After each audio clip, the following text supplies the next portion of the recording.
Okay, we on? Yeah, 6. Okay.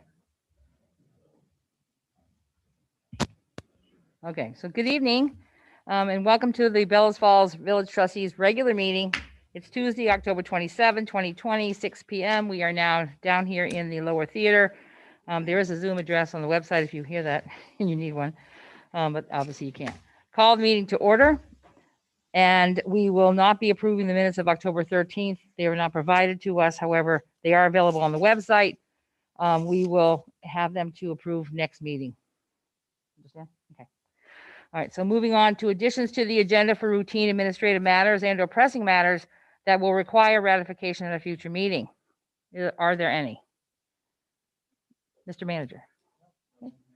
Okay, Shannon isn't saying anything, so I guess she's good too? Yeah. Yes, I'm all set, thank you. thank you. I think we should have a short Executive session executive session. for matters of contract, right? Yes. All right, so there will be an executive session at the end of the meeting. All right, other than that, public comment on items not on the agenda. 3 minutes per person.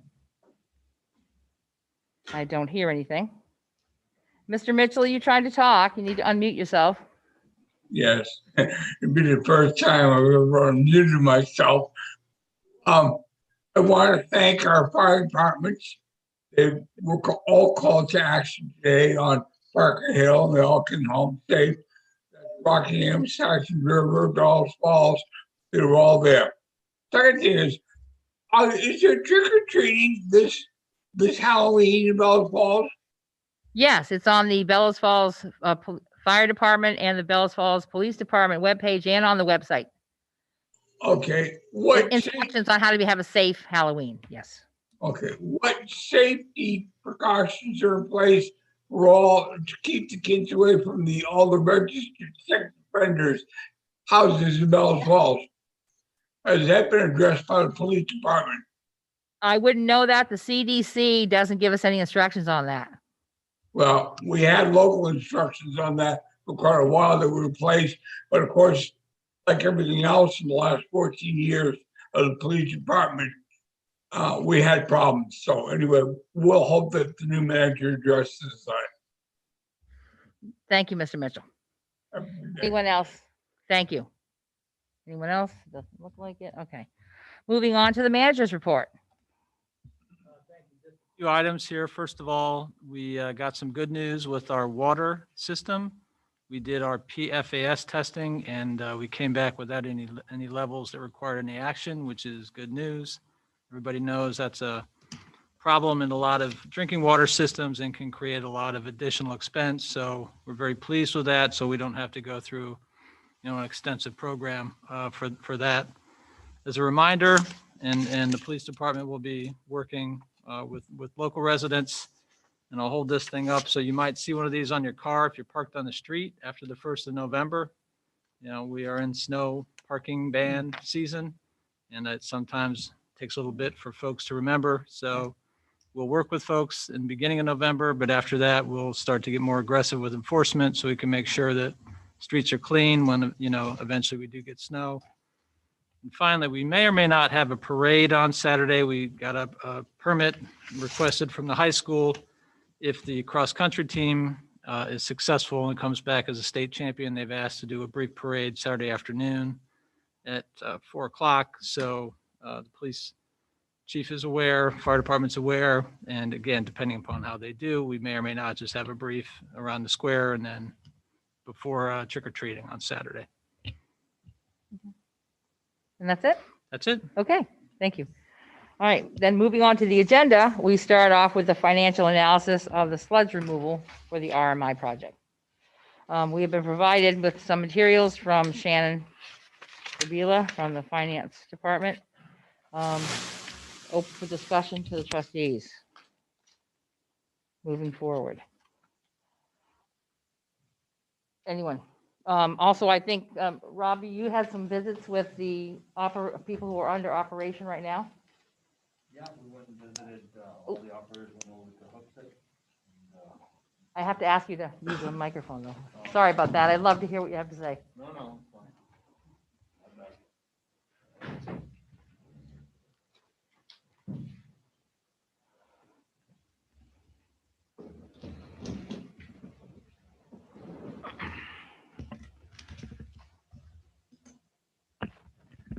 Yeah, last week we went over to Hooksett and saw the dryer in operation. All the operators went over, two in one day, two the next day. They were obviously their cake is a little different than ours. It's primary sludge versus anaerobic digested sludge, but machine was working like it was supposed to. As far as looked good to me, coming out nice and dry. And then we also went down and looked at the Brattleboro one the day before. Just wanted to see what that one looked at.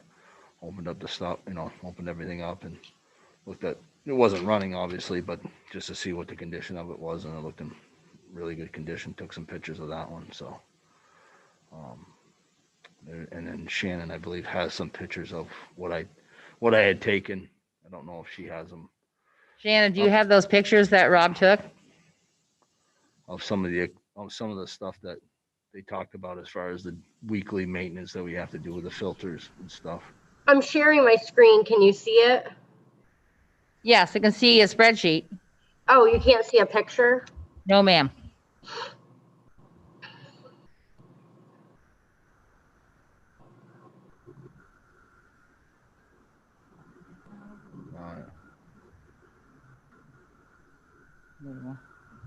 There we go.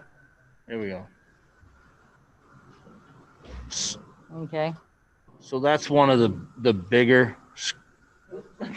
Oh, sorry. The bigger that's one of the bigger filters that gets rinsed off.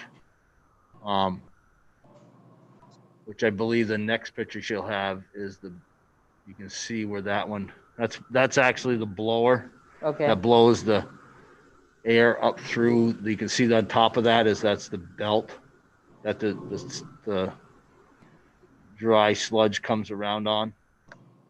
And now you can see some more pictures on the bottom. Sorry, it's making me change it every time I share a picture. Oh, of course. Yeah. No, that's okay. Yeah, that's fine.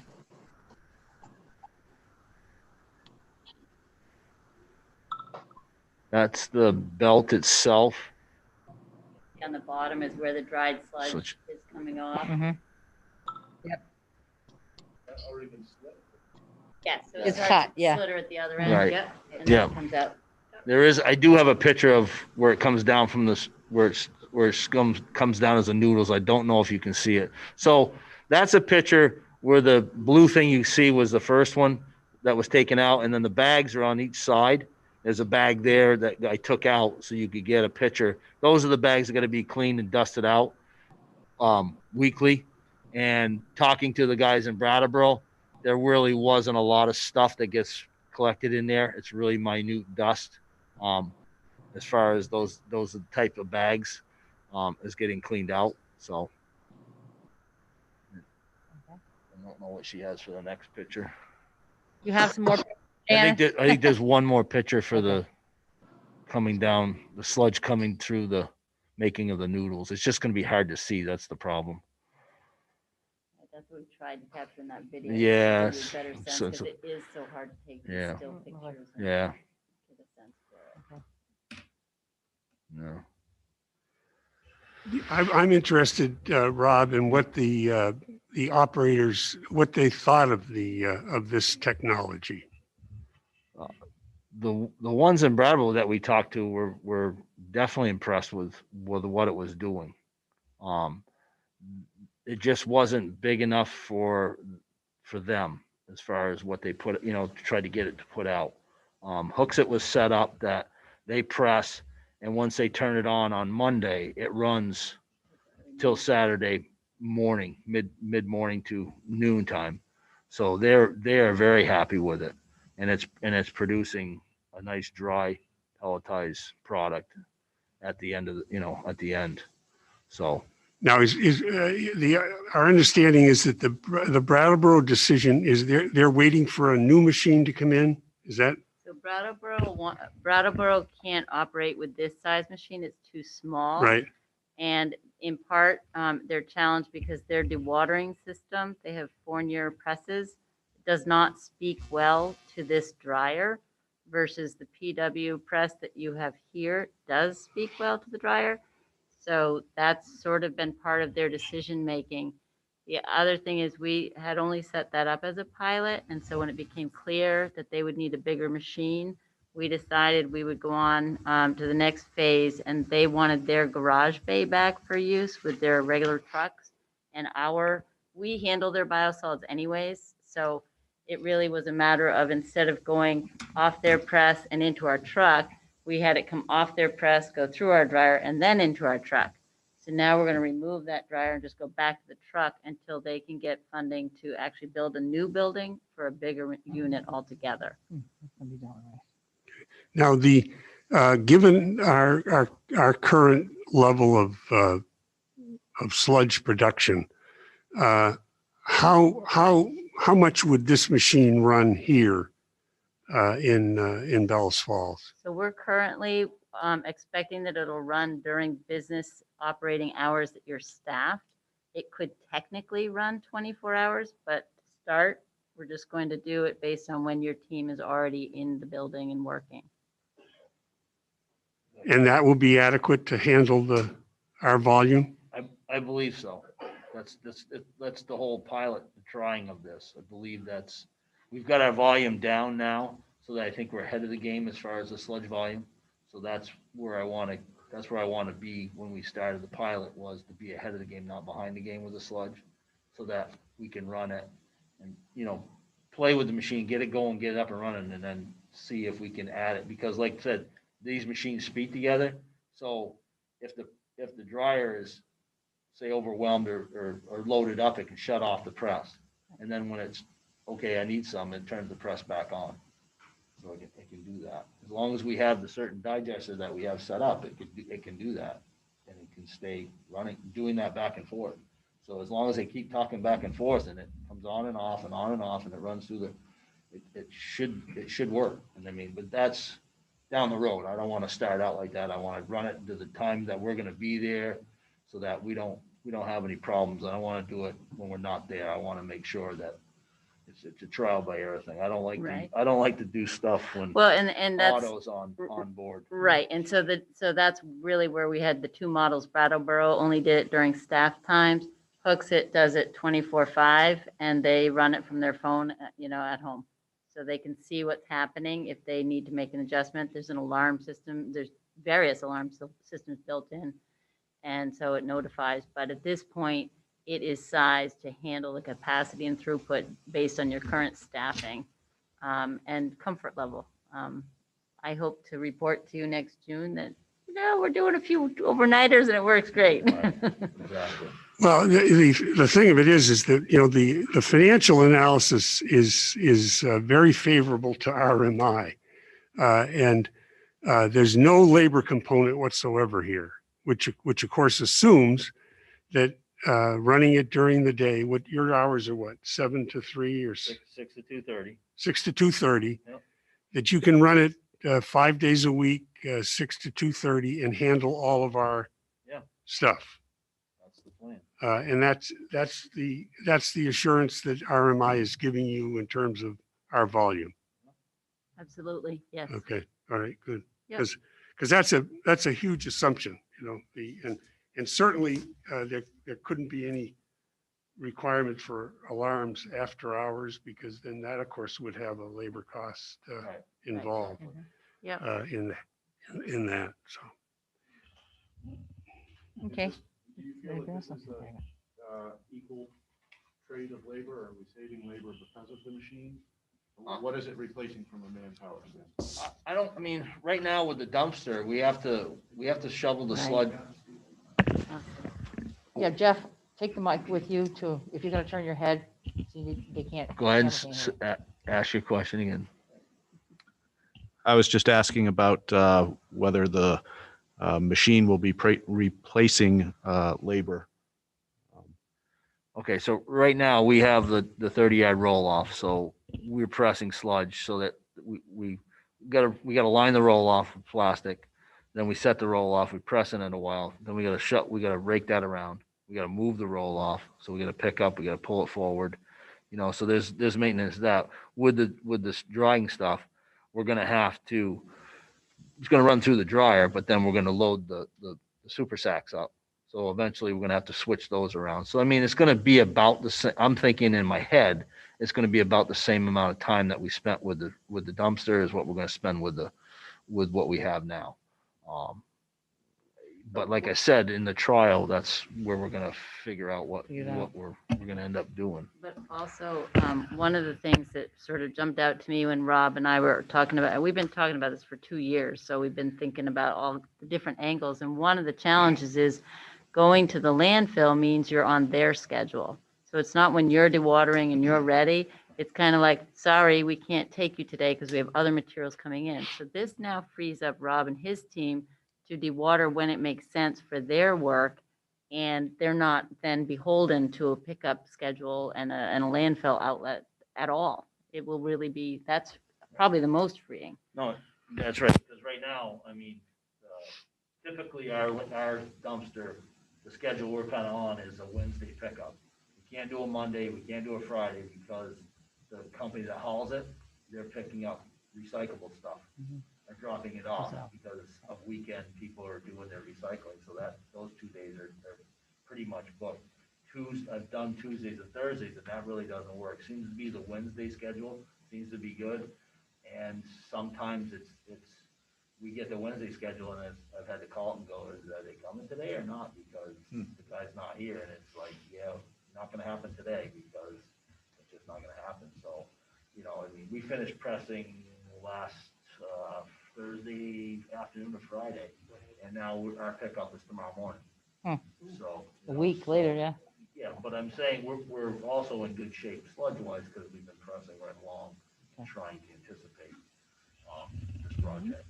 So I have a question. If we're turning this into a product that's 90% solid, we won't be getting to having pickups by Casella, right? You guys will be taking the product.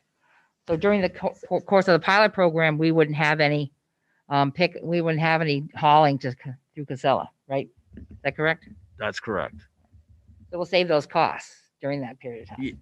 Yeah, the only cost that we have in our contract, because I don't want to get rid of that contract because it's still good until September, is we have a roll-off monthly charge for the containers.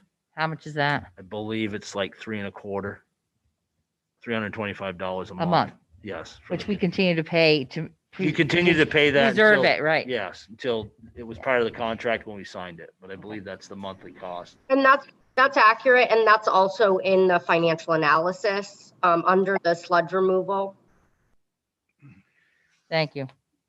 On that sludge removal, it looked to me that with the machine, sludge removal is about 10% of the cost of the current sludge removal.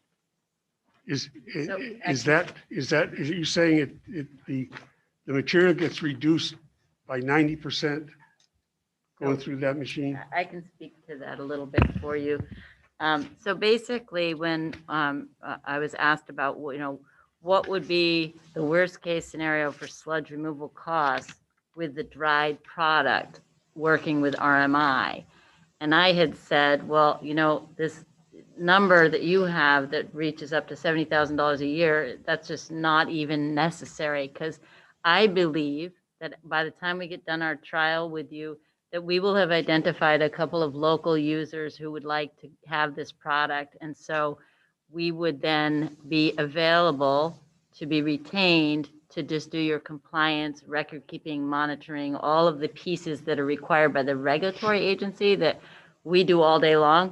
When we do PFAS testing or looking at dioxin or other things, those are things that Rob and his team shouldn't have to go to figure all this out now, whether it's dry or wet. You kind of hire someone to do that. So I said, $6,000 a year would be a reasonable compliance component if you wanted to hire us to do that. However, I think that, that's up to you, Rob, how comfortable you feel about being the compliance person on a team, because you could put it to zero and say, well, we're going to take it all on ourselves. But you could have a place saver there that says, let's just have a third-party independent group do our oversight and monitoring. So that's what that number reflects. But So you're, it's actually zero cost it- of removal. correct, It's compliance. correct. Right. Yep. And I guess you're saying that if the local farmers don't eat it, you will. I'm saying that the local Yeah. farmers will consume this very quickly. I just was speaking with my salesperson on the way over and she said, well, I've got some people lined up. Have you got that Bellows Fall stuff for this, season? Because they want to put it down before the snow flies. And I said, no, I'll talk to you And tomorrow. they just come and pick up these bags, these big bags? So yeah, you can put them in the back of a pickup truck. Okay, good. Yep. All right. But that has to meet the general distribution rules, which is why we're doing this. Because you can only do this if you have a Class A biosolids product. The way you get to Class A, because you're currently what's called a Class B, the way you get to A is to dry it to 90% solids. So that's the ticket here, is once it's at Class A and we get it certified and approved, and you keep on running that thing and hit all the markers that it spits out at you, you can give it away to anybody, anywhere, and everyone wins. Yeah, sorry, Sheila. When I did the financial analysis, what I did was the most expensive cost we'd have on our end from the municipality, and then assuming the least expensive increase on the other end, which Scott can speak a little bit to as far as where we think Casella might go. So this financial analysis is actually the worst case scenario for us as a municipality. Remember, our current Casella hauling agreement is a 3-year deal, so it'll end, the first 3-year term ends in September of 21. Then you have the option to extend an additional year. He has a CPI clause and also a transportation clause if fuel prices increase, that could potentially increase your price. Our concern is after that, obviously, he runs basically an integrated monopoly, right? He picks it up. He owns the landfill, he sets the disposal prices. So you can imagine what that's going to do to our pricing in 2022. I would not imagine that it will be a significant increase at that point, and probably going forward increases as well to continue hauling up to his facility. So that's our concern. I think this window gives us a chance within the existing contract.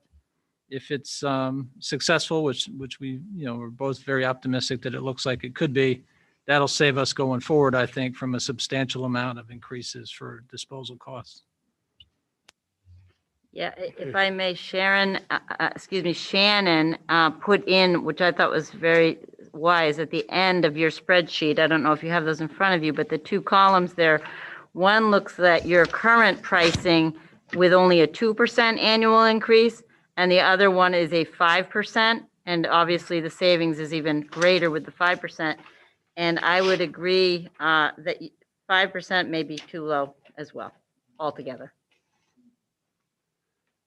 Okay, in the contract, it's the trial contract here. Yep. There's a few sections, like on page 5.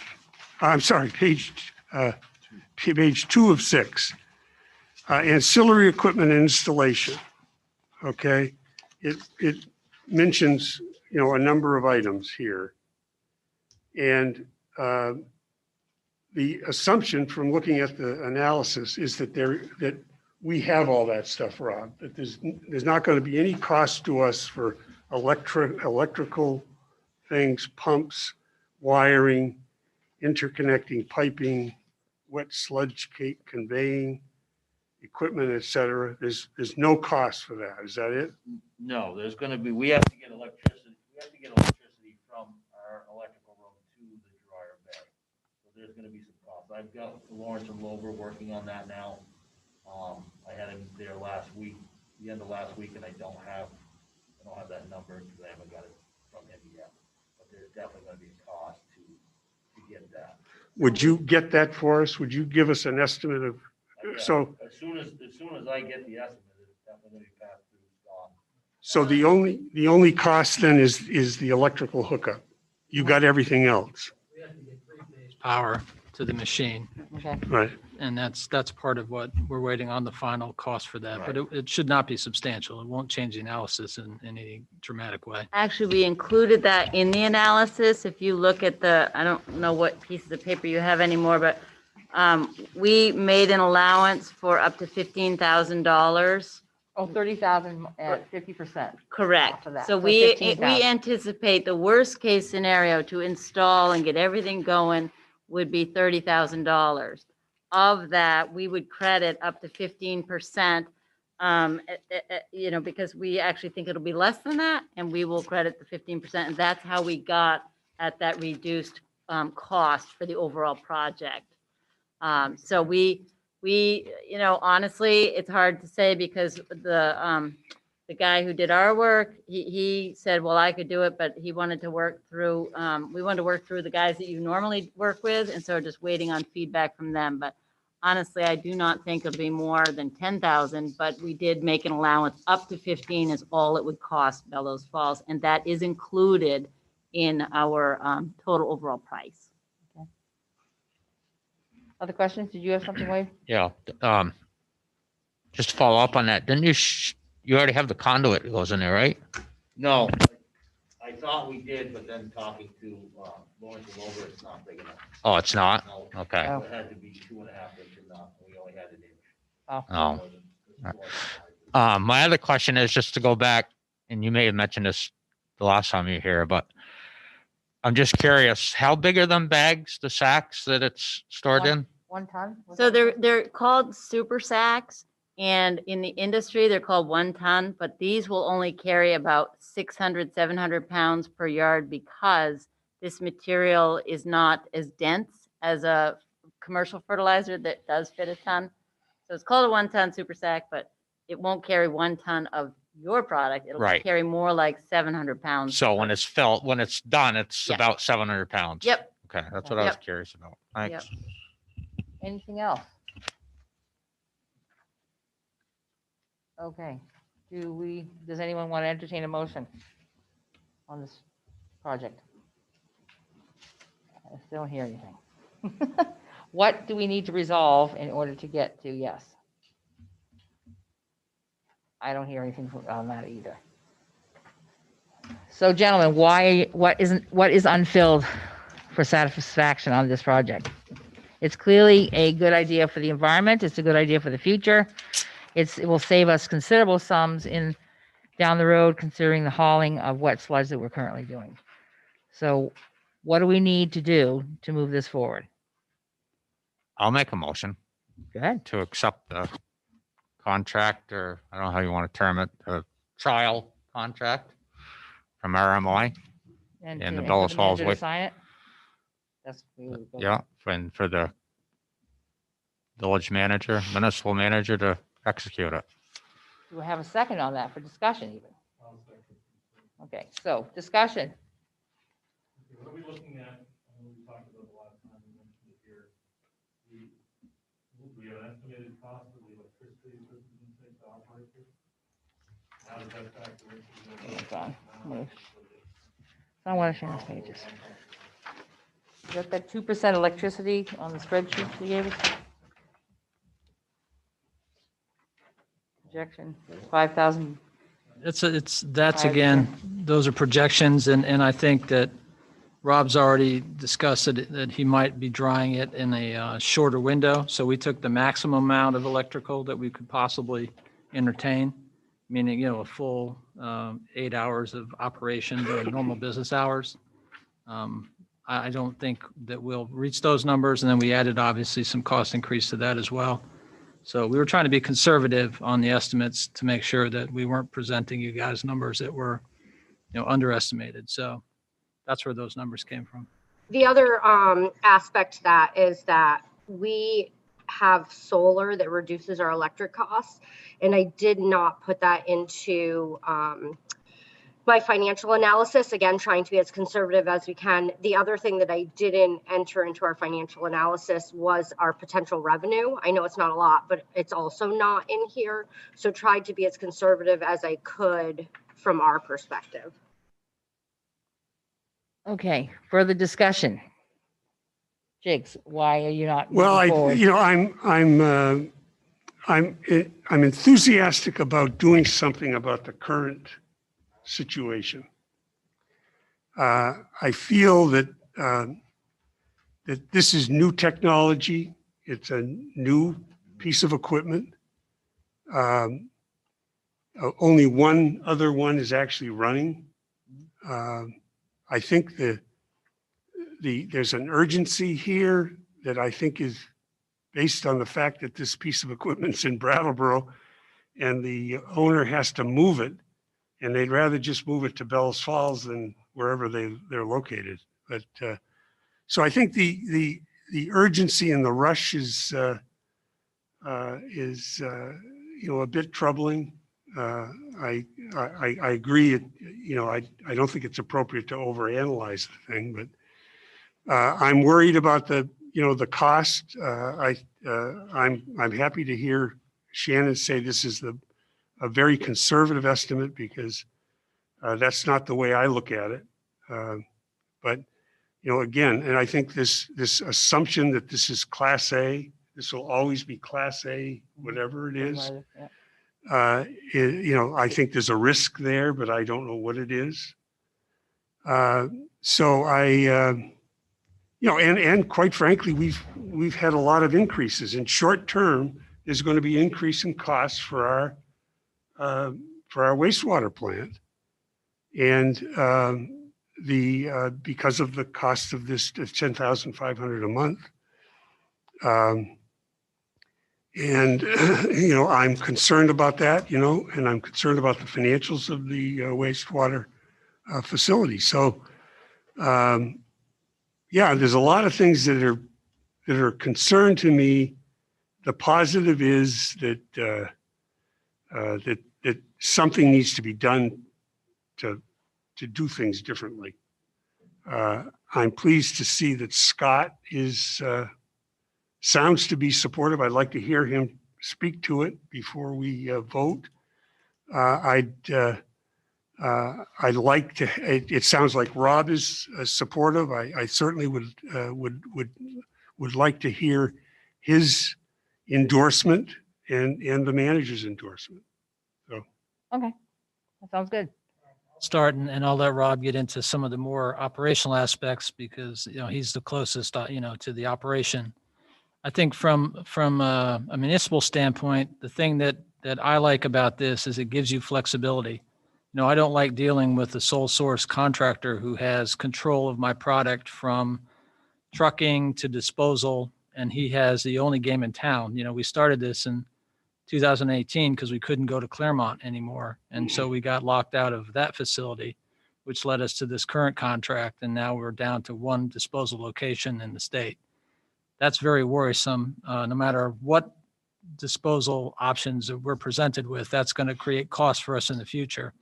So I'm concerned, and I agree with Jigs as well, that exposure into the future could cause us problems in our plant if we're locked into that one mechanism. I think this gives us an opportunity to diversify those options. It's a trial. It's a low cost trial. It's not a buy and then feel sad that, oh my God, we made a mistake and now we're stuck with a very expensive piece of equipment and a 20-year payback, and what are we going to do? So I think it's a reasonable risk for us to take.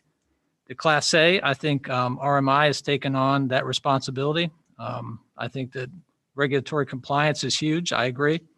That's going to be a part of as we go forward. I think that we'll all have an opportunity to revisit this before we get to the point where we have to renew the contracts and talk about other operations through the budget. And if we don't feel that we're being successful, then I think we'll make sure that we talk about that in our budget process and everybody gets another bite of the apple. So this comes back to you with some additional real money, with real dollars and expenditure and real operating, we'll have some experience. So I feel pretty confident that we can, make a go of this. I'll defer to Rob. He's spent more time hands-on with this process, but I think it makes sense for the city, for the village rather, for those reasons alone. Rob. Yeah, my whole fear is we have the one site that we get rid of our sludge. And that has been since we signed the contract. It's just, because the state always wants us to have a backup site, and I've yet to find one. And when this was around, it was like, yeah, this is to me, is the way to go. And the opportunity is, in the wastewater field, a lot of times you don't have the opportunity to do a trial. Yeah, you do a trial for your press, you bring it in for a week, they press it, and then they go away and you bring another one in. It's kind of keep doing that until you're happy, until you get the different presses in. We get to try this for 10 months. And it's just an unheard of type of process or opportunity, I guess, in the wastewater field where you get to actually use something for this long a period of time under a trial period to see if it actually works and what it does and what the true costs are. Because like anybody else, I want to make sure it's going to work and going to fit for Bellows Falls and make sure it's going to do what we wanted to do. I think it will, but it's just an opportunity that is, to me, is the best opportunity, and we're not tied to going to the landfill. We actually can go somewhere else and we produce a Class A sludge that actually benefits something else locally, It's not going to just the landfill. I think that's kind of where I'm at. Thanks, Rob. Thank you. Scott, as well. I wanted to say I had an opportunity to speak with the manager in Brattleboro today, Peter Elwell, and asked him how they felt about their program that they had. And he said overall they had a good experience. They are not ready yet, of course, to move forward on a larger machine because, as you've already stated, they need a building that will accommodate. So they're not going there yet, but they did appreciate the program and what they got out of it. And like I said, he said it was overall, he had a good experience with them. And again, as Rob has stated, it gives us and Scott, it gives us options. It gives us an opportunity to have a chance to get away from the hauling of sludges we've been doing, which is really, it's something that's running out of time anyway. I don't see how we can continue doing it forever. And we don't have to continue if we don't like the pilot, if Rob's not happy with the product, if we aren't happy with the cost, we could simply not make a purchase down the road. And I believe this actually, you said 10 months, Rob, but I think it says 8 months on here. Contract says 8, which was my. It said 8. So it takes us to what? The end of June 2021. So the end of our fiscal year. So I think it's reasonable to move forward. I understand that new technology is frightening. I understand that moving forward from something we've always known is also frightening. But I believe this is an opportunity and one I think is reasonable for us to take. That's what I have to say about it. So anyone else have anything else to say about this before we move on to motion? On the motion. The one question I would ask RMI is that if this doesn't test out as Class A, is there a penalty? I mean, obviously you believe, obviously you're selling it that it's going to be Class A, whatever. It's Class A. Yeah. I just Class A. So it's the kind of thing was if it doesn't get converted from Class B to Class A, then then what? It's sort of like if it's Class A, then one of my big fears goes away. But what about that? So thank you. That's a great question. And that's what I run my whole business model around is the difference between sludge, Class B, and Class A. And this technology is designed to be Class A. And it's been, just to be clear, there's not just 2 machines that run. There's over 400 machines that run. These are the first 2 in the Northeast. Okay. So this has been operating for over 20 years. It's largely in Asia and in Eastern Europe. It's now moved into Europe and the United States.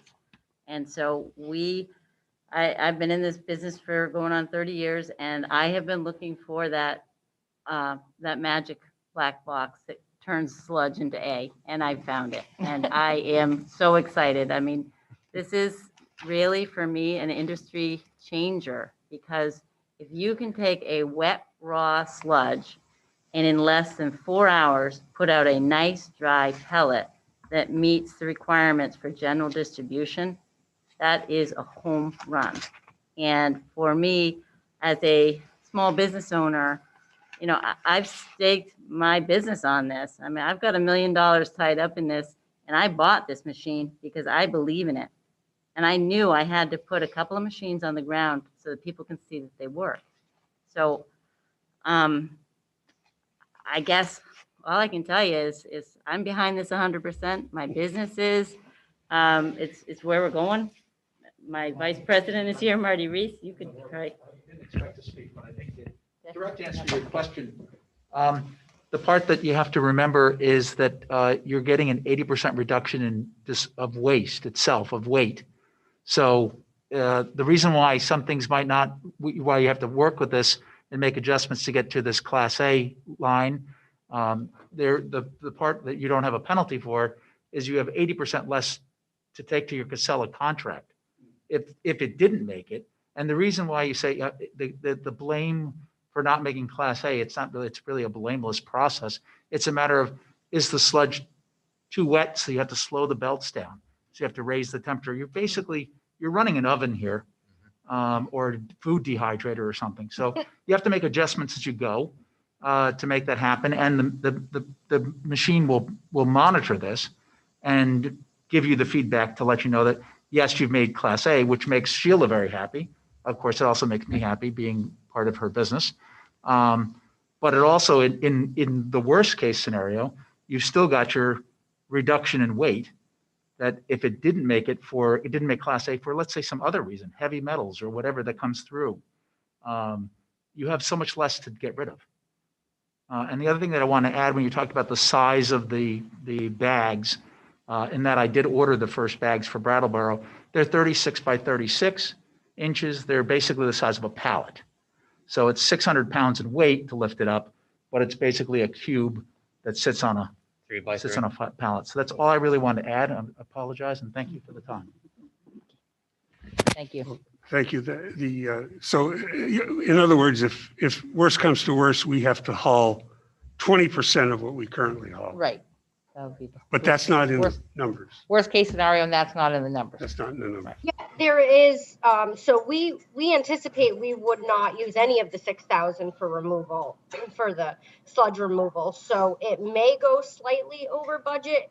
Worst case scenario, saying that absolutely every single batch that we do, we need to remove at 20%. We might slightly go over the 6,000, but we do have something in the budget for if that were to happen with some of the batches. I thought, Shannon, I thought that they said that the 6,000 was to have RMI certify our product type of thing. That there was zero trip. If they choose to do that, if Rob does all of our other testing and procurement up at the sewer plant, so the idea would be that he would be doing it. Oh, going forward, but during the pilot program, the RMI does it. Correct. Yes, yes, RMA will be doing it. So That's so the that was part getting of us the to A. right. That's part of the contract, though, for the lease. Right, exactly. So they get us to A, which might mean zero hauling, or because they'll be taking it out if it's Class A, right? And if it's not Class A, are you still hauling it, or are we paying to haul it after that point? So during this pilot, RMI will handle all of it, All of it. whether it's Okay. A, B, or sludge. Okay. We will make it work. So no hauling for us during the 8-month period. That's true. Yeah, Absolutely. Okay. but there's very little of any hauling afterwards. Right, but that's what we'll know when we see if we can get to A, right? Mhm. Which you will decide during the pilot whether Right. you want to continue. And if you say, Sheila, that was nice, June 30th, please pack your bags and go home, that's fine. Then you'll go back to whatever Casella is charging you Right. and hope for the best. Thank you. Stefan, I think you had something. Yeah, where is this machine manufactured? What country? In China. China. Where? In China. Okay. in Guangzhou. And as far as, I know you mentioned that you take care if it breaks down or whatever, but do you stock the parts at your facility in New Hampshire of whatever may break down? Yeah, so the machine comes with spare parts for all the essential components. And then we have a spare belt, and we have actually just begun the process of becoming a warehouse or a storage house for distribution in the Northeast Okay. for spare parts. But it's growing. It's not something that is, we're not a Walmart at this point. Anything else, Steph? No, we're good. Okay. Anyone else? Thank you. Yes, I Wade? have one last question, probably for Rob or so if this passes, when we move forward with it, when do you anticipate like the last load going to Casella? I have a dumpster moving tomorrow, so I'll probably fill that dumpster and then we'll start the process of. Now it becomes a coordination of when that dryer comes up and start doing install. It's gonna take some time to move it. The riggers have gotta move it in, you gotta move the dumpster out, so. Right. I anticipate one more load going to landfill After tomorrow? after tomorrow. Okay. And I have one load beyond that projected just in case. Okay. Thanks, Shannon. And I would say to you, as the owner of this company, if you sign this contract, you will only do one more load with Casella, and we will take care of you after that. So you wouldn't have to go with another load up there if we Okay. have issues with movement.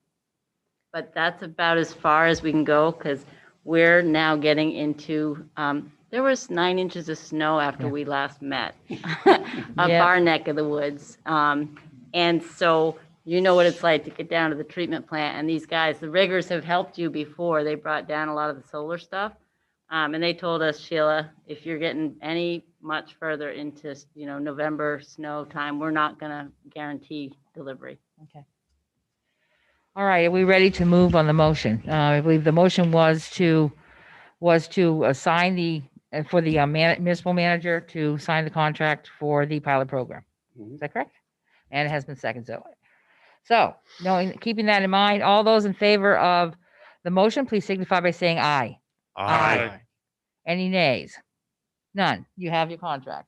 All right. And I believe you must have the original, Scott. So Thank you very much. awesome. Thank you. Moving into the future. All right. Our next item on the agenda is the police update. I believe Chief Bemis is still here. Hello. Yeah, you'll need a microphone over there again. Yep. Thank you.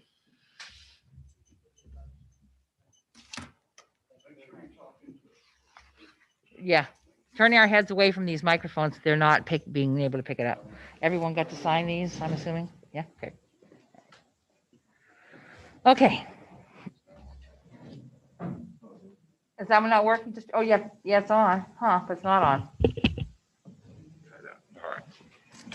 The green light's on, but the red light's off. Oh, yeah, it's flipping off and on. Yeah, so technology glitch.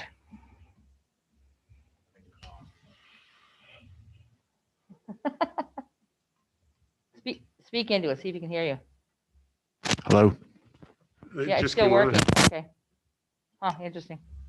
Okay, go ahead. All right. After the last meeting with the cameras, we received the contract for the Axon cameras, and that's been signed. We're working on getting the cameras installed, and they're working on when to get the cameras to us and the vehicles to them to be installed. The contract came out. They changed it as you'd asked for even fees each year of the 5-year contract, and that was done. That we are dealing with, as Scott said, the parking issues on the streets for November. We are handing out the stickers. If you drive around town, you can probably see some of those. We're working with the other agencies or the fire department, at least on the Halloween and what's going on with that. The parade issue, we would discuss that, but there may be 2 parades on Saturday. The field hockey team has to play on Wednesday. If they win that game, then they go on to a championship game on Saturday. So there may be actually 2 parades coming through that. And we've had some discussions about the parades and how to make them a little bit safer than they have been in the past. And hopefully we can resolve that. We have come up with a different schedule that the officers are working, hopefully to cut down the overtime on the coverage issues with some open shifts that we had. And I believe that that will certainly cut down our overtime some. We are doing some training. We've had classes last week, this week, and we're doing some more later this week for our annual training, the requirements that we have to do with that. And that actually will add some overtime, but that's required that there's not much that we can do about that. So The parades, so are they both scheduled for the same time or one overlapping the other? What do you anticipate? We never really know. It's when they get back to the Sonics Exit 6 area. So they give us an estimate after the games and on their way back. So they fluctuate in times from 4 to 5:30, something like that. Thankfully, it'll still be light out, I think, for all of them. Yeah. Yeah. The 2 things we asked them to do is to follow COVID protocols. It's a little bit, I know everybody's excited, but, try to be as reasonable as you can with your masks and social distancing. And the other is not to ride open air in the trucks to, so that we don't have any unfortunate problems if somebody slips or falls or just, gets overexcited and ends up taking a spill. Nobody wants that, to turn a fun event into something that's a problem. So those are the things that we just caution them about. The other thing is because it's Halloween is, a lot of the little kids go out fairly early. I don't know what, whether it's 5 o'clock or even before 5 o'clock, but that would be the one concern I have is the overlap of a parade with the trick-or-treaters. Yeah, we've thought about that. Hopefully it'll be before the trick-or-treaters, although we are not really in charge of when they get back or how they get, just the exact time of it. But there will be enough lights, enough trucks, enough sirens, certainly so that people will know that. And hopefully the small children will be off to the sides. And Well, that's another opportunity for us having it here on camera and Fact TV rerunning it on Facebook and that sort of thing, and on their own stations, Comcast stations, the opportunity for people to see that. So people feel safe about bringing their children out for trick or treat, whether it's a long or a short time, and being careful about a possible parade. That's why I asked you if you knew what times they would be. So I understand the flexibility. And the other thing, we have it on Facebook and stuff like that, but we hope that anybody that's going to give out candy or participate in it looks at the CDC recommendations, how to do it, to lay it out on a table. I'm not going to go through all of that, but certainly we want to make it safe and for the children and for everybody. So. Thank you. Was that it for the updates right now? I believe that'll be it. Okay. The next item on the agenda is conversation about the encryption process. I guess that's for you too. I know that sitting at this table for some years, that issue has come up time and time again. And I just, in the light of transparency, I just don't see a purpose for using encryption or keeping it going at this point. So, and it has been mentioned by other board members beside myself over the years, why we got it up in the first place. I know it was grant money, that was the origination, but why we continue to use it, and citizens complain. So if you have a good argument for why we keep it, I'd like to know, Chief Bemis. A little bit of history, and then I'll let the chief talk about the operational issues. I think one of the things, and maybe Bellows Falls might have been a little early in the game, and maybe that's part of the frustration maybe of the public. But statewide, the digital platform that you're on with encryption is what the state is trying to centralize to, since September 11th, since the national, response to the interoperability and the communications problems at 9/11. So they developed a policy, Vermont signed on. There's an entire host of statewide plans and statewide commissions and all sorts of people involved pushing to get to this basic digital platform. Right now, it's supposed to be up and operational across Vermont by 2022 is their current target date. And so one of the things that I think we have to be sensitive to is that this new broadband and digital network is going to be basically the standard now for communications across all platforms, not just police, where it's going to be state police, it's going to be the Homeland Security folks, it's going to be EMS. So everybody's going to have that basic digital platform. And I think probably the ability of folks with scanners and other current technology just won't work in that digital environment. So that's really where Vermont's headed. Now the encryption is a separate piece to that, and how that works with this new digital layout is not really clear. I don't have enough information to give you the technical aspects of that. We can certainly talk to some of our folks that have that background and try to get you some more detailed information on that. But just from a statewide standpoint, that seems to be where the entire state is going in terms of public safety and communications. So that's a little bit of just sort of the current events with that. And I'll let Chief Bemis maybe fill in some other gaps with that. Well, it is a state-of-the-art system. When we received it, we received a grant. The grant was initially thought of as for the cameras around the village. That was not wanted by the public or the board at the time, and it was turned down. And the chief at the time, Keith Clark, decided not to pursue that because of public did not want the cameras. It then we took the grant for the digital radio. The digital radio is still pretty much a state-of-the-art radio system, even all these years on. It is clearer to listen to. It is better to, you can communicate over longer distances with it. And like I say, it is a state-of-the-art system. We were probably about the first in Vermont to have one. And as the manager said, this is what other agencies are going to go to. I don't know. I have looked to see if I had any paperwork at my office that if we discontinued that, would we then have to pay back the grant to the federal government?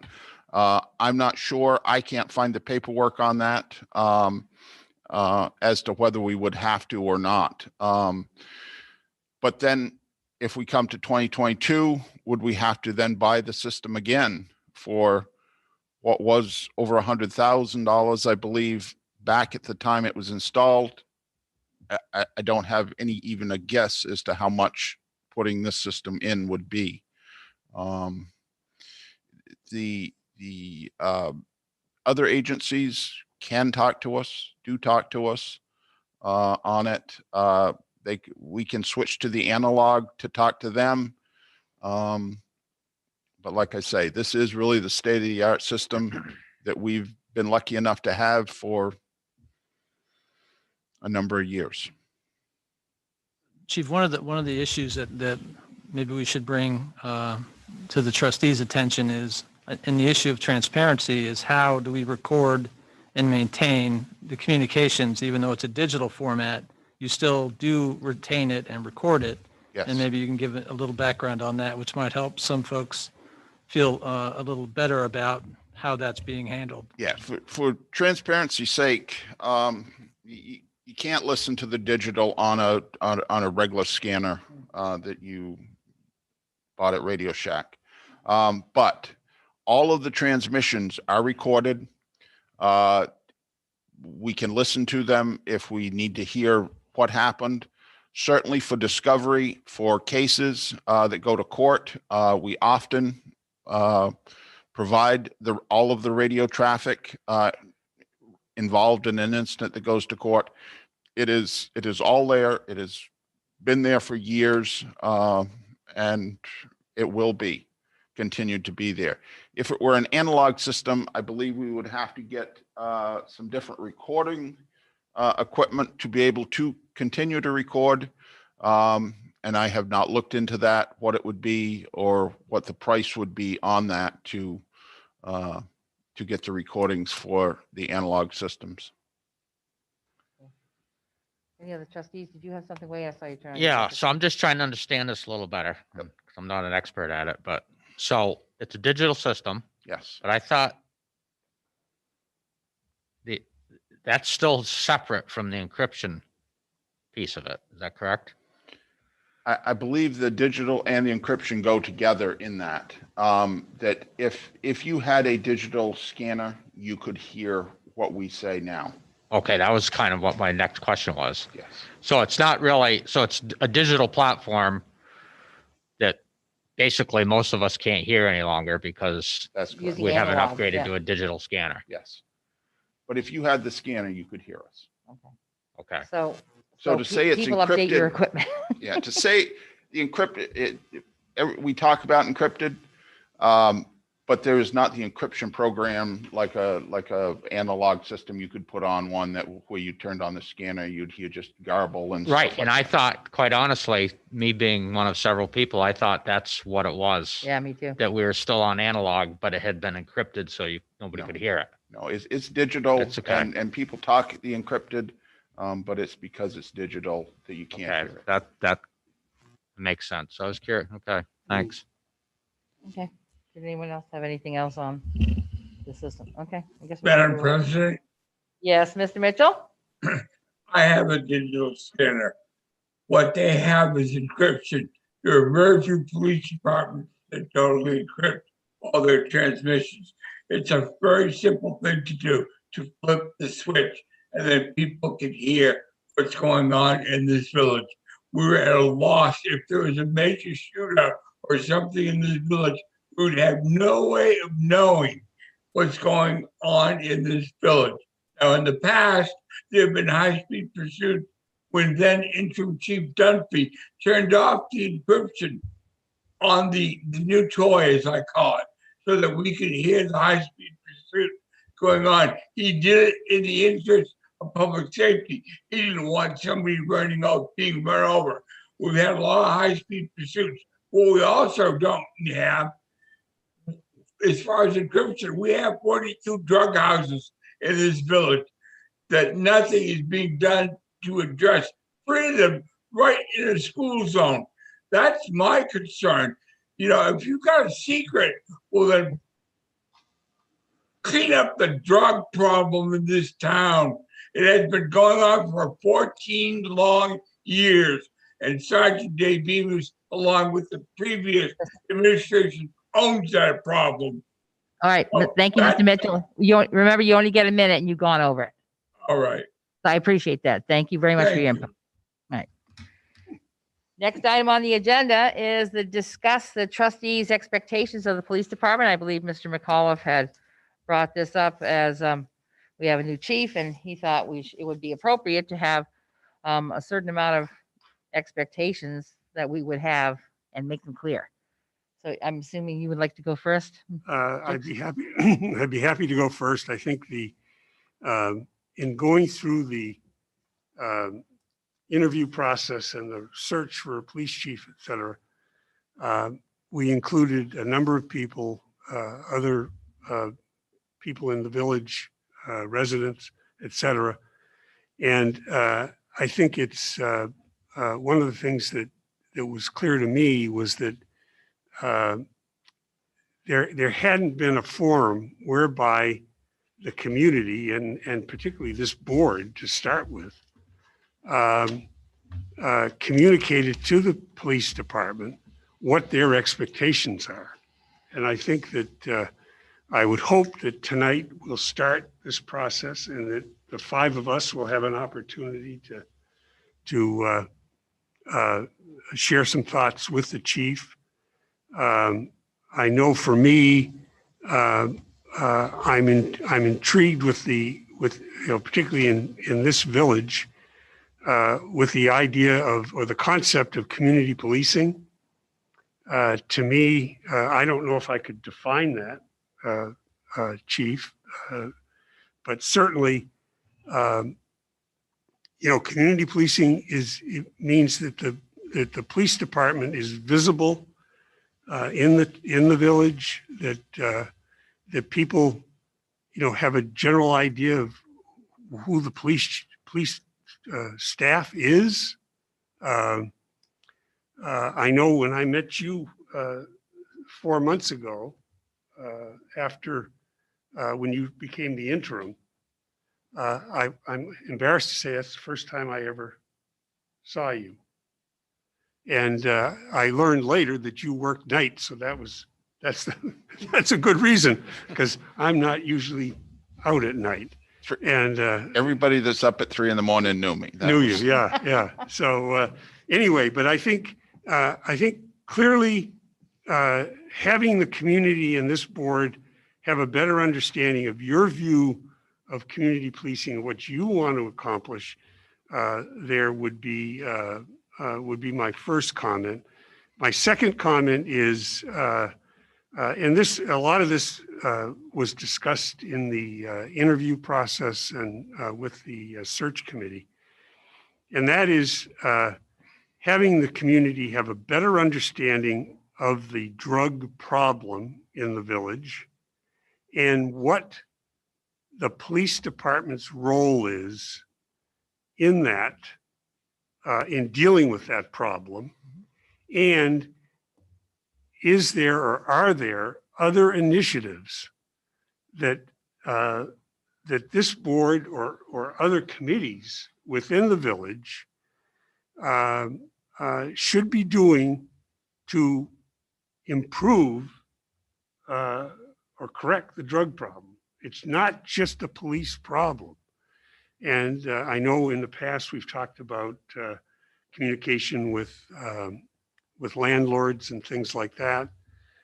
Clearly,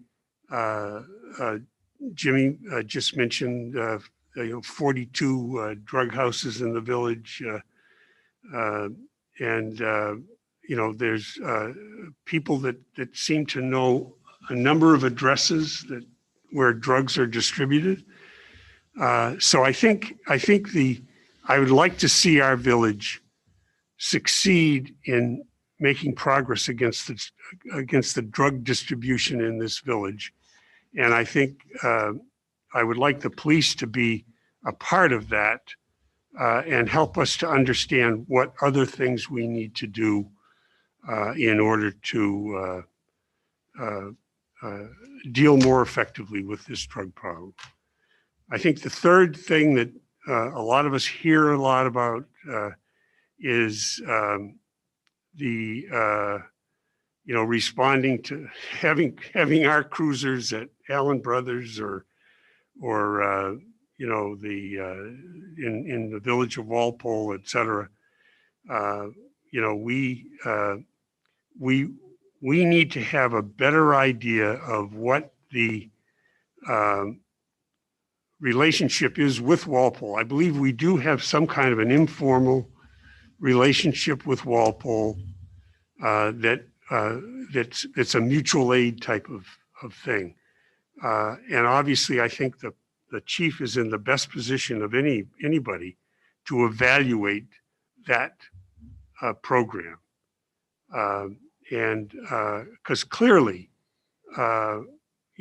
this is the Bellows Falls Police Department, and we want the resources devoted to our village, and not to provide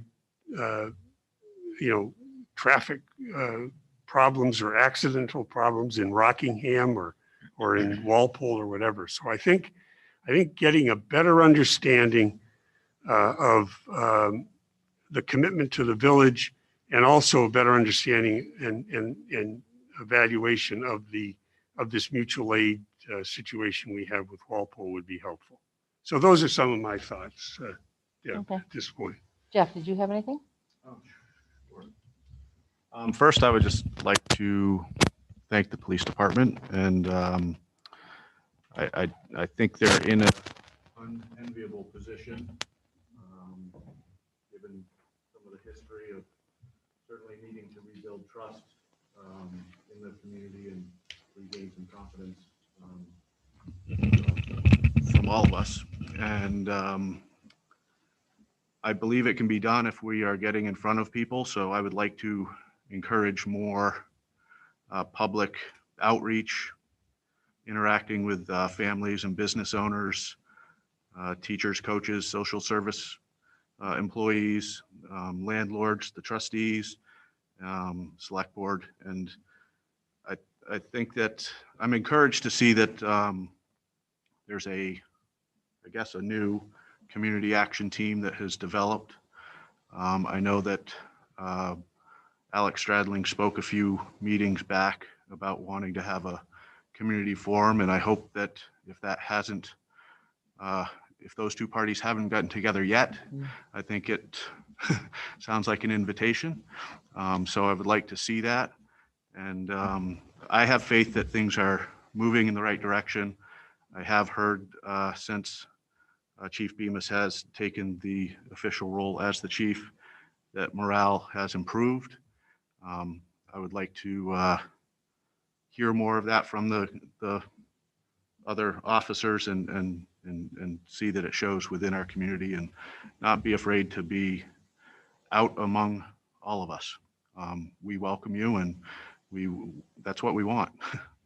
So not in your cars, but engaging, not just on Main Street, on the side streets as well. Wade, did you have something? I have a whole list, but you already hit on half of them, so. No, that's a good thing. I would hope that Um, we all have some mutual ones. Yeah, so, no, I think it's a good opportunity to try to point out some things and hopefully move forward, which I agree with Jeff. I think things are already beginning to do that. You know, it takes baby steps, but we'll get there. Yeah, drug enforcement, I'm just gonna go down my list. Drug enforcement initiatives, I actually had that for looking at other ways other than just things that we've done in the past. Some level of more interaction with the citizens from all the officers. The next thing I had was something I mentioned a while back that I think it'd be a good opportunity to, every meeting have, until we get through all of them, have one come in and spend 5 minutes at a trustees meeting. And so everybody, we can meet them and the public can meet them. Improve customer service, community policing, better and more visibility throughout the public. Some of these overlap, obviously. And from a safety standpoint, some type of a policy on officers wearing high visibility vests when they're outside of the cruisers. That's my pet peeve. So that's kind of an offshoot of that, but might as Safety well. vests, right. And you do have those, I know. I've seen you in a yellow vest before. But it's not uncommon to see, and I get the fact that there's certain times in the nature of their business, they can't do that. But for every one of them times, there's a handful of times where they should be and they're not, or at least sometimes they're not. We certainly bought the vest. We try and get them on. We have them in every car. Sometimes you jump out in the middle of the road, out of your car to do something. You don't grab the vest. But yes, we try and wear the vest. I try and instill that into them as well. Absolutely. They need to wear the vest. It's the law. Right. It's just common sense. And for their safety, for the motor and public safety, if somebody. Yeah. So that were my things. Certainly some of them overlap, but I think good things to add to the list. Stephen, did you have anything? Sure. I think community policing is a good initiative. I think also dealing with the drug problem, because some of us do know the addresses and we see the activity. I think the other thing is, and I've done it myself, visibility is key. A lot of the complaints that I hear are we never see the police. And back when I did some of that, you could hit every street in the village within about an hour and 10 minutes. So I think that ought to be a goal of they try to visit every street. Even that includes going out through Gageville, coming in the backside by Oak Cemetery. So I think that's important. But also, there seems to be a lapse, and I know COVID's been part of it, as far as motor vehicle violations. I mean, I can go to work in the morning, I see people blow stop signs, blow red lights. I follow the speeds up through some of the streets. They're way over the speed limit. I think we need to get back into some regular, I wouldn't say routine because nothing ever is in that field, but motor vehicle enforcement. We did have a lull during the lockdowns in motor vehicle enforcement. I can assure you that we're back out there. A lot of cars are being stopped. DUIs are being arrested. We're not getting everyone, but we are certainly back out there stopping vehicles. That is. And I'll finalize on something that my colleague had mentioned. It's customer service and follow-up. One of the other complaints is, we called, but we never heard anything and we never saw anybody. I think, everybody would like to see somebody in person, but if somebody cannot make it to a complaint or a villager's issue, I think, at least at the very least, a phone call.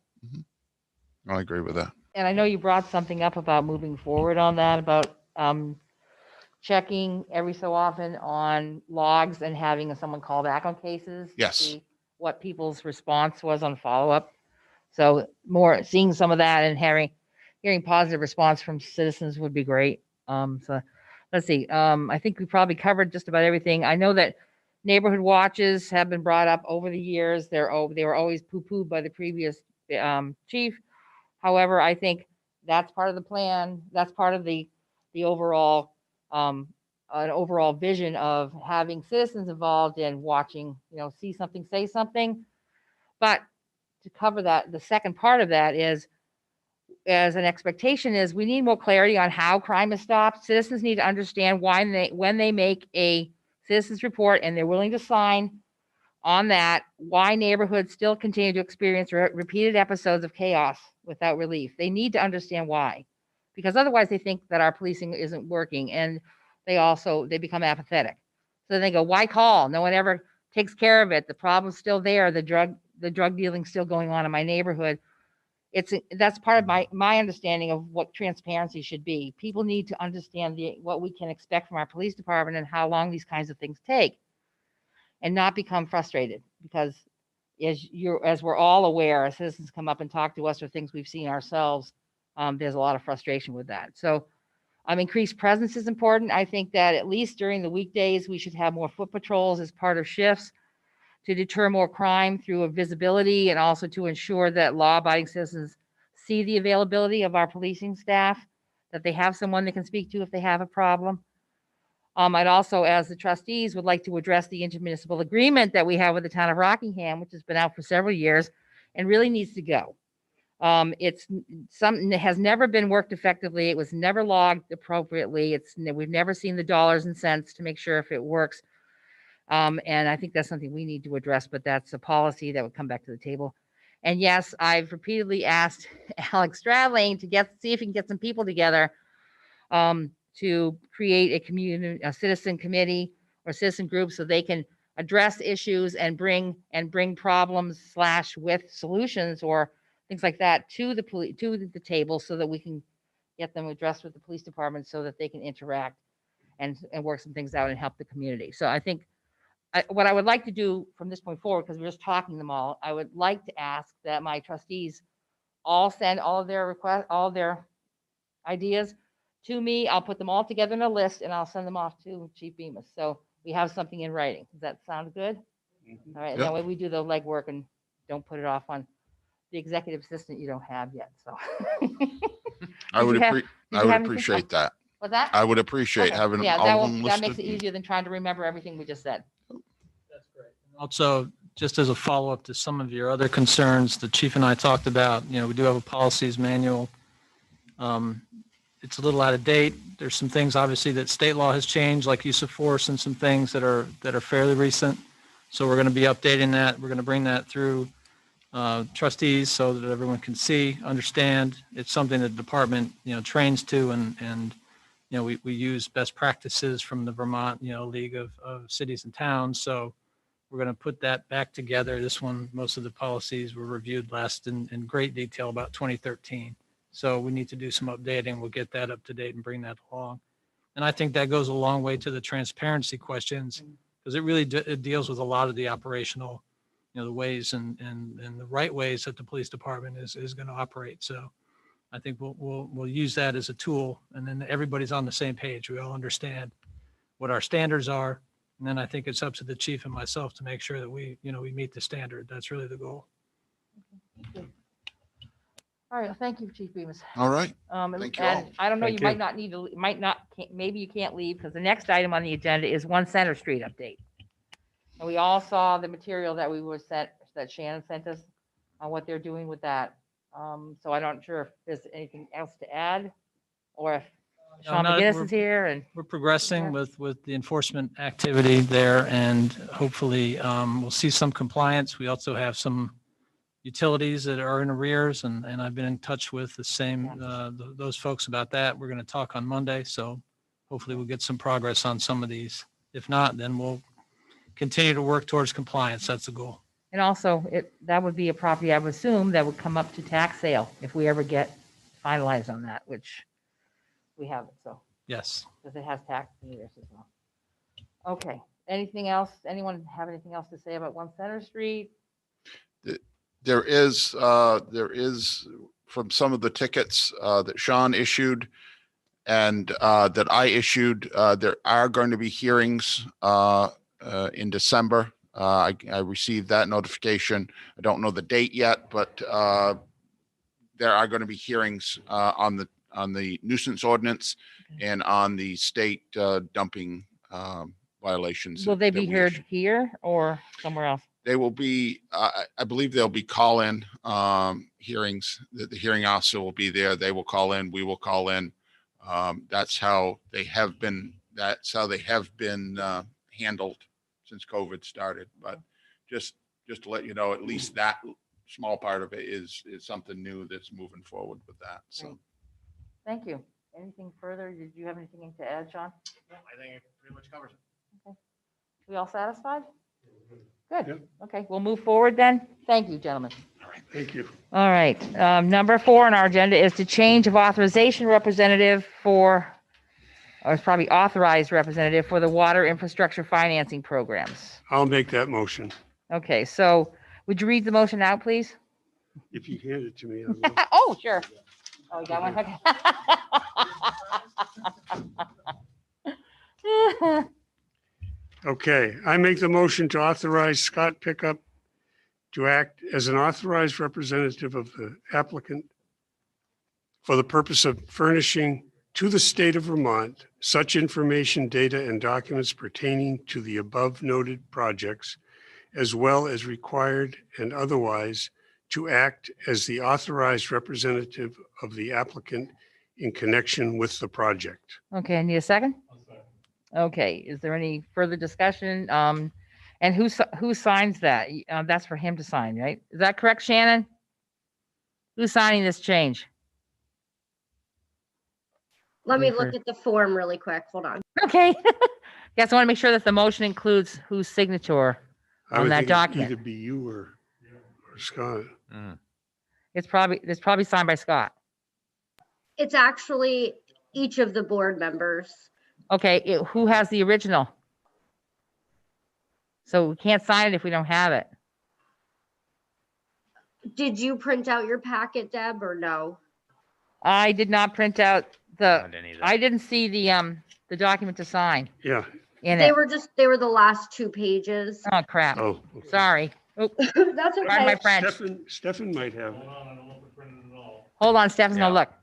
Change of authorization, affirmative, I think I have it. Okay, you have 2 pages. One's for Shannon Yes, and I one's have for them Scott. both here. Okay, so we have a copy here. We can all sign it.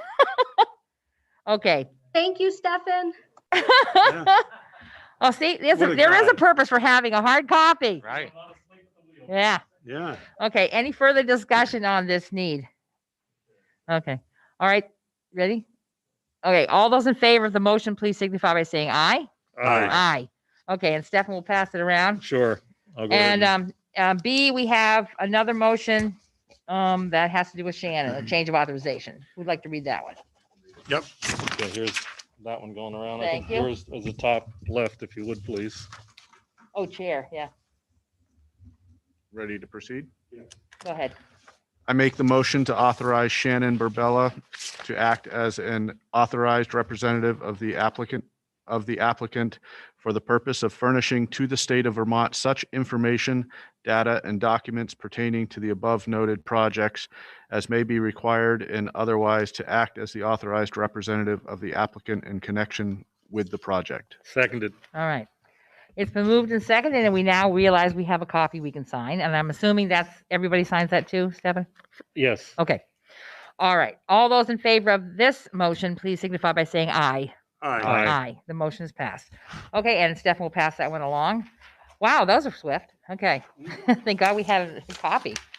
Review agenda items for next meeting, November 9th. Do we have anything at this point? We have some time, so. Anyone, no one has anything at this point? Okay. All right, there we go. There's that. Is there anything on here that we would want to consider that needs to go on? I don't know. I will have year-to-date financials because that'll be the first Yep, meeting of the month. Of course. Okay. Thank you, Shannon. Yeah, I don't know if anybody saw the overtime report, but that Yep. continues to distress me. I saw it. Which part? Which department? Well, the wastewater and the police. And Chief just said that this new schedule hopefully is going to cut back on the overtime.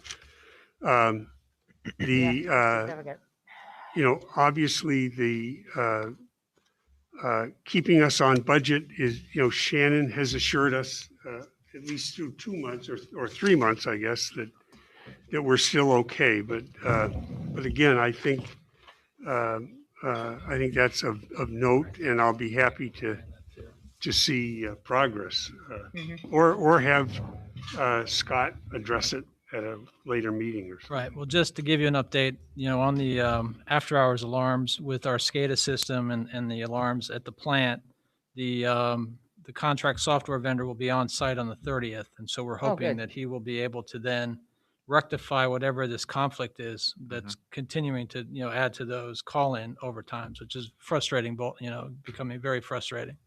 So I'm hoping that we'll have something to report definitively and cut that out after he's done. And then the schedule will monitor, and I'll get back to you as we implement, and we'll see if that eliminates some of the police overtime that Scheduling changes, right? you were discussing as well. So Right. we will And this- definitely, And they're still looking for a sixth officer, right? we'll keep an eye on that, on both, and get back to you on that. Okay, that's good. Wait, did you No, have I something? was just gonna follow up on the status of the sixth officer, but that's something we can get later on next time around. Well, it hasn't been hired yet, correct? No. So guess hopefully we'll know when actually it happens.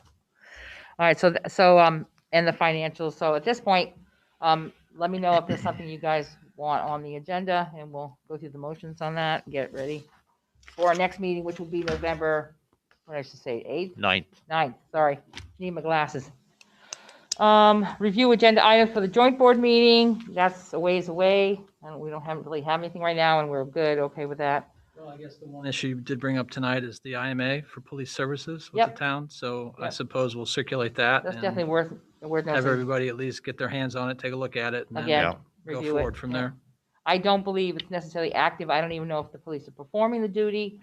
But since it was never rolled out the way it was anticipated, it seems we either need to rehash it or it's violated, so it's out. So we'll Okay. have to look at it. Okay, review and approve orders, bills, and warrants. Motion to approve the orders, bills, and warrants circulated here tonight. Need a second? I'll second that. Okay, any discussion on that? All right, all those in favor, please signify by saying aye. Aye. All right, those are finished. And, would you pass these to Scott, since I'm assuming you're gonna go Sure. back upstairs, drop stuff off. Those are for Shannon. Other business. Stefan. Yep, just want to cheer on the track and field. Hopefully they'll be successful again. And there will be a parade? And hopefully there'll be a parade. And also just a reminder for Halloween that CDC guidelines are basically followed and that we have a safe and happy event without any problems. Right. That is all. Jigs? Just glad to have Scott on board and welcome again to Bellows Falls. And I echo Stefan's comments because we really have to take this Saturday very seriously, and hope everybody will be safe. Yeah. Nothing to Nothing? add. Wait. Two things. Again, I think this is our first meeting Yes. with Scott, right? So yeah, Our You did first real attend meeting. our last meeting. right. But first, yeah, Yeah. first, yeah. So yeah, just kind of echo what you said there. The only other thing I was just going to mention that there was a house fire in Rockingham today, and wanted to heard thank that. Bellows Falls Fire for responding, as well as the other area mutual aid departments to take care of that earlier today. It was a total loss. Was that correct? That's what I heard. Well, depends who you ask, but Okay. they weren't good. Put Yeah. it that Bad way. enough, yeah. Sorry. Was that everyone was okay though? No one was injured? Nobody got hurt. They were That's out of good. the house, and no animals were lost. Just the building and the contents. Okay. That's too bad. Okay. Scott, did you have anything else? Yes. Yeah, we're gonna do that. And I would just like to say, please make sure to go check the guidelines are on for Halloween on Saturday or on the website for rockinghamvt.org or you can still use the old address rockbf.org to get in. They're on there, also on the Facebook pages of the police department and fire department. There's a lot of information from the CDC. It's pretty simple and pretty straightforward and stuff we've been doing for months, pretty much.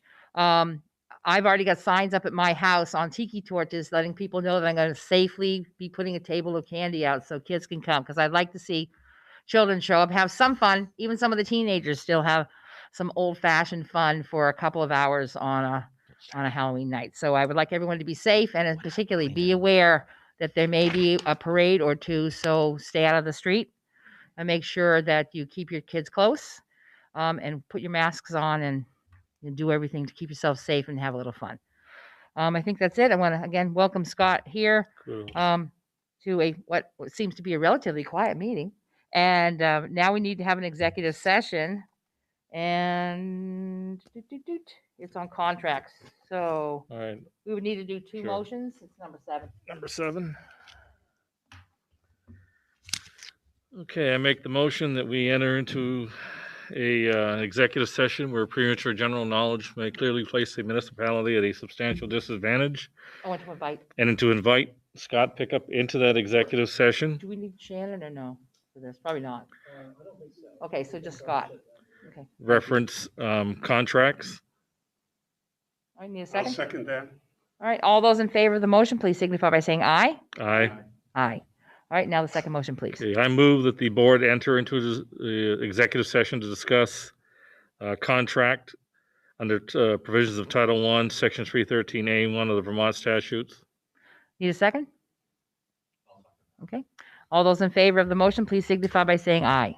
Aye. Aye. We are headed into executive session. Thank you, folks. Have a great week. We'll see you in 2 weeks.